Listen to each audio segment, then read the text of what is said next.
My name is Luke Harrison. I'm 48, and I spent most of my adult life in the army tucked away in server rooms instead of trenches. I wasn't the guy carrying a rifle on the front line, but I ran the digital lifeline that made sure the guys out there had eyes, ears, and a connection back home. For years I handled comms systems and data security across conflict zones, places where a single line of code or a failed relay could mean lives lost. I knew what it meant to wake up with systems screaming and no room for error. You don't get second chances when your team depends on every packet getting through clean. After I left the service, I thought I'd seen the worst of chaos. I took a civilian job at a defense contractor outside of D.C. Private sector work, less sand in my boots. They liked that I knew how to keep things running under pressure, liked my discipline, my eye for flaws before they became fires. For a while, it worked. I wasn't flashy, but I was effective. I kept the compliance audits, cleaned the systems, patched the alerts, answered before they could turn into headlines. They called me the spine in the early years. That was before the new wave came in with their high-speed decks and startup swagger. Over time, something shifted. The same people who used to lean on me started calling me legacy, as if that was something shameful. Like knowing how the system was built from the ground up meant I didn't belong in the future they were selling to investors. They smiled at me during meetings, but their eyes looked past me. I wasn't angry. Not at first. I just started to feel it, that creeping sense of being phased out. Not because I failed, but because I reminded them of a version of the company that wasn't shiny enough for IPO dreams. So I did what any soldier would do when the mission changes. I watched, I listened, and I started preparing. Not for revenge. Just for the moment, I'd need to walk away with my boots on and my head high. He walked into the building like he owned the place. His name was Brandon, freshly minted, CTO at 34, with a background in fintech and a resume full of fast exits and bigger raises. His hair was perfect, his slides had emojis, and his favorite phrase in meetings was synergy through disruption. I could tell right away we weren't going to speak the same language. He talked in bullet points and buzzwords. I talked in system dependencies and failover protocols. That first week, he walked into my office, scanned the 3 monitors on my desk, glanced at the server rack in the corner, and said we needed to sunset the legacy infrastructure. He called me a relic. Smiled when he said it. Not in a cruel way, but like someone explaining to their grandfather why a flip phone just doesn't cut it anymore. Said we needed agility. Cloud first. Zero trust. Everything that looks good in a pitch deck, but cracks under pressure when systems actually need to work. I tried to explain to him why our current backend wasn't just functional, it was battle-tested. Redundancies, encrypted logs, automated rollback triggers. Stuff I spent years building, tweaking, improving. He nodded politely, then asked if I could wrap it into a microservices framework to improve our container elasticity. I realized then that he didn't understand a thing I said. Not really. To him, the system was just a black box, something that ran until it didn't. And when it did fail, he'd blame the box, not the hands that had kept it breathing through 5 audit cycles and 3 CEO transitions. He started bringing in his people, consultants in sneakers, product leads who majored in business models, not code. Suddenly decisions got made without me in the room. I wasn't looped in on infrastructure calls. My name started disappearing from meeting invites. The funny thing was nothing actually broke. Systems kept humming. Reports went out. But I could feel the shift. Brandon wasn't planning to lean on what we'd built. He was planning to erase it, and me along with it. At first, I was just irritated. Then came the moment that changed everything.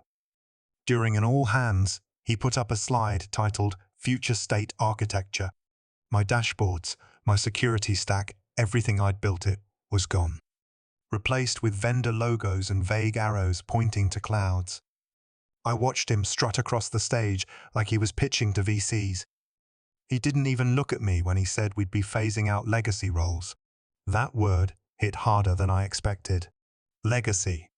Like it was a liability. Like I was some piece of old code they were too afraid to delete outright. But I didn't lash out. I didn't raise my hand or speak up. I'd been in enough command briefings to know when the battle's already lost. So I smiled. I clapped when everyone else clapped. And later that night, while the building was empty, I stayed behind. I pulled up the system access logs. I opened the admin config files. And I started thinking differently. Not like a team member, like a ghost. I knew they'd come for my badge sooner or later. The script was always the same. Shake my hand, thank me for my service, then walk me out like a risk profile. So I made myself invisible. Not literally. I still showed up, did my job, smiled in meetings. But underneath I was rerouting things.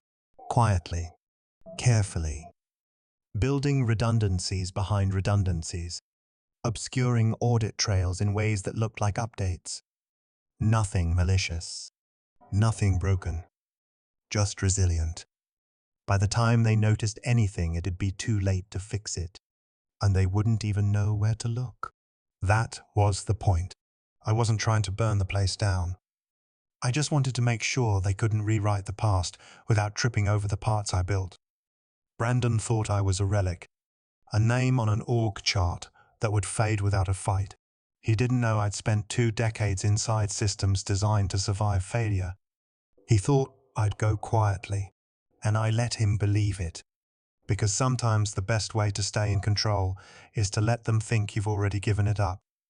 Most people saw a clean dashboard and thought that was the system. What they didn't see was the real machine underneath the network of processes, keys, and logs that kept it alive. That was my domain, and I'd spent years making it nearly bulletproof. The first step I took was quiet. I rewrote the access protocol to require dual authorization for any admin-level change. Not just a second login, but a verified secondary credential approved through a silent chain that I buried inside our compliance documentation. It looked like a routine update. No one blinked. Next, I adjusted the logs. Not to hide anything, but to control visibility. I hardened the encryption, segmented the logs across nodes, and rerouted key entries through a secondary audit point that only I maintained. Even if someone tried to trace it, they'd hit walls made of perfectly legitimate code. Then came the admin rights.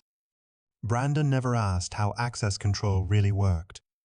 He thought it was all single sign-on and cloud syncs. But our backbone still relied on native authentication layers I'd built in years ago for fail-safes. I redirected all critical paths to require what looked like a legacy override. Legacy was his word. I just gave it real teeth. Each change I made had purpose. It wasn't sabotage. It was structure. Military-grade discipline applied to an environment that had forgotten what rigor felt like. Everything I added was logged, time-stamped, and technically compliant. But no one noticed because it didn't show up on their pretty dashboards. I set up alerts, tripwires really on any attempt to reroute or rewrite core configuration. If someone tried to reset the environment, it would lock them out and flag an internal event coded as a minor compliance variance. Most wouldn't even understand what triggered it. I'd know instantly. I didn't need to hide what I was doing. I just needed to blend it into the noise. All those years in the army taught me how to operate under pressure, how to plan missions down to the millisecond, and how to build systems that worked even when nothing else did. This wasn't revenge. It was insurance. I wasn't the loudest voice in the room, but I was the one wiring the floor beneath it. Every new layer I added wasn't about spite. It was about stability. If they wanted to tear down everything I built, I wanted to make sure they knew what they were losing first. And if they didn't know, the system would remind them. They called me into the conference room on a Tuesday. Brandon was there along with someone from HR and a legal rep who looked like she was already bored. The words were polite, almost rehearsed. Restructuring. organizational agility. Thank you for your contributions. I didn't flinch. I didn't argue. I simply reached into my pocket, pulled out my ID badge, and laid it on the table. It made a soft sound, barely more than a whisper, but it felt final. I nodded once, stood up, and walked out without saying another word. They didn't know that the moment that badge touched the table, the system had already started moving. No need for a keystroke or a login. The triggers were in place. Admin access revoked. Co-admin protocol activated. Override disabled. Just like I planned. The beauty of it was in the silence. No alarms. No alerts. Just a smooth, quiet lockdown tucked inside what looked like a standard exit sequence. The access logs began rewriting. Credential requests began bouncing. And no one had any idea why. I passed Brandon in the hallway on the way out. He didn't look at me. Thought he'd won. Thought I'd be just another name deleted from the system by end of day. I didn't need him to know what I'd done. That wasn't the point. The point was the system knew. Outside, the air felt colder than it should have. I zipped up my jacket, adjusted my collar, and walked across the parking lot like I had 100 times before. Only this time I wasn't coming back. And the machine I built wasn't going to let them forget me. The building behind me kept humming like nothing had changed. But deep inside those servers, a new logic had taken over. Fail-safes were live. Authorizations pending. The foundation of everything they relied on was now a closed box with no way back in unless you had the right key. And I made sure they didn't. I wasn't angry. I wasn't bitter. I was done. I'd played my part. Kept their world running longer than they deserved. Now it was time for them to learn what happened when you remove the one person who truly understands how it all works. Audit day started like any other. Coffee cups, rushed emails, nervous chatter echoing in the hallways. The federal auditors walked in at 8-7 sharp clipboards in hand, expressions unreadable. Brandon greeted them with that same smug grin, promising transparency, efficiency, and full system access. Gavin, the junior analyst, typed in his credentials. Nothing happened. The system paused, then flashed a message: co-admin authorization required. Brandon frowned, waved it off, told him to try again. Same message. He leaned over the monitor, the grin starting to fade. The auditors raised eyebrows. Brandon cleared his throat, assured them it was just a permissions hiccup. Gavin looked around, his voice shaky as he whispered that he couldn't proceed without the second admin. That's when the room went still. The lead auditor stepped forward, asked one question. Who is the co-admin? Silence. Brandon looked to legal, then to HR, then back at Gavin. No one had an answer. No one even knew where the form was that listed it. The tension ratcheted up fast. Audit access was frozen. Every attempt to bypass triggered another block. System security kicked in like it was wartime. The auditors weren't angry. Not yet. But they were alert, their pens moving faster, eyes sharper. Brandon tried to keep calm, suggested a password reset. Gavin shook his head. The system wouldn't allow it. Everything was locked behind the dual protocol. And only one name was listed on the backup authentication file. Leonard S. Dalton. Facilities crew. Night shift. Retired Navy. The silence hit like a punch. One of the auditors smirked, then asked if Leonard was trained to operate compliance servers. Gavin didn't know whether to laugh or cry. He just said, he mops. The CTO's face turned pale. His lips moved, but no words came out. The audit stalled. No access. No workaround. The auditors exchanged glances and made a note. Suspicion was officially in the air. And Brandon, he was sweating. Not from the heat, but from the weight of a system he never understood, now spiraling out of his control. Leonard was just the janitor. At least that's what Brandon always thought. The old guy who clocked in early whistled ATS rock through the corridors and vanished before lunch. He never touched a keyboard, never attended a meeting, but he was always there. When HR confirmed his name as the backup admin, the room fell into stunned silence. Brandon looked like someone had told him the vending machine had become self-aware. He stammered, trying to understand how the man who refilled paper towels held the keys to the kingdom. The auditors didn't laugh. They smiled. Subtle knowing. One of them called it a brilliant form of internal redundancy. A system so locked down, so insulated from insider threat, that even the CTO didn't know who controlled access. Brandon tried to spin it as an error. The lead auditor stopped him cold. They pointed to the documentation. Clear designation. Signed by compliance. Cross-checked with the time-stamped logs. Everything was airtight. No shortcuts. No gaps. Just security done right, even if it came with a mop and a retired Navy record. Brandon couldn't believe it. His face shifted from disbelief to something close to horror. He kept asking the same question. Why him? Why would anyone give a janitor that kind of access? The answer was so simple, it hurt. Because he was trusted. Because no one ever looked twice at Leonard. While Brandon was busy building pitch decks, Leonard was standing guard without even knowing it. The system didn't care about titles. It cared about protocols. And the protocol was followed to the letter. Ironically, that made it the most compliant moment of Brandon's career. In the corner, one of the auditors chuckled under her breath. She said it was the most secure configuration she'd seen all quarter. Leonard's Walkman might as well have been a key card. And in that moment, Brandon finally realized he hadn't just lost control. He never had it to begin with. The sun was just starting to peek through my kitchen blinds when the first alert came in. Nothing dramatic. Just a quiet headline scrolling across my phone. Vendor dashboard offline. Systems failing to sync. A chain reaction kicked off by one missing access key. I stirred cream into my coffee and watched the notifications pile up. Project delays. Compliance flags. One vendor even pulled out entirely, citing instability. No one said my name. They didn't have to. By lunch, the press had caught wind of it. A federal audit suspended. Internal systems compromised. IPO talks frozen until further notice. I could picture Brandon pacing in the hallway, trying to explain the inexplicable with buzzwords and panic in his throat.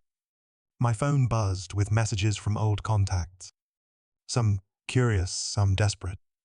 One email from HR offered a return bonus. Another from legal hinted at a new contract. I didn't answer any of them. I took another sip. The bitterness of the roast felt like punctuation. They were scrambling. The house of cards had folded, and not because I kicked it. I just removed myself from the foundation. The rest toppled all on its own. Brandon had always thought control meant visibility. Meetings, memos, standing at the front of the room with a laser pointer. But real control lives in silence. In systems, no one bothers to check. In rules so small, they get rubber-stamped without reading. That morning, I didn't feel vindictive. I didn't gloat. I just listened to the silence between emails, the space where a company used to hum. And I thought maybe now they'll understand. You don't erase the architect and expect the building to stand. I refilled my mug and leaned back in my chair. Outside, the world kept moving. Inside that office, it had stopped. And I wasn't going back. They tried reaching out. HR sent a formal offer with a bonus that would have made my old paycheck blush. Legal followed up with a contract rushed and sloppy, like they thought a signature would patch the cracks. Brandon even emailed me directly. Apologized. Said he misjudged me. Claimed he now saw the value I brought like that. Changed anything. I didn't open it. Didn't need to. They combed through old numbers. Tried backup emails. Someone even sent a message through LinkedIn. That part made me smile. I'd left it public on purpose. Just a clean little headline, available for short-term recovery roles. I didn't owe them a reply. They weren't reaching out for me. They were reaching for control they'd already lost. What they didn't realize was I hadn't just left the company. I'd left the fight. There was nothing left to fix, nothing left to prove. The systems would either adapt or fall. But I wasn't part of that anymore. I'd moved on. Victory didn't look like fireworks. It looked like peace, like silence after a storm, like choosing not to answer when you're finally in control. I was never looking to be a hero. That title belongs to people who chase headlines. What I did was just hold the line, quietly, steadily, like a lot of people you never hear about. The truth is, systems don't run on buzzwords. They run on the hands that built them, the eyes that watch for cracks, the people who show up even when no one's watching. And when those people disappear, it doesn't take long before everything else does too. I don't need a plaque or a pat on the back. I just want folks to remember this. Sometimes, the ones who seem invisible are the ones holding everything together. So next time you walk past someone who blends into the background, maybe ask yourself how much of this place is standing because of them.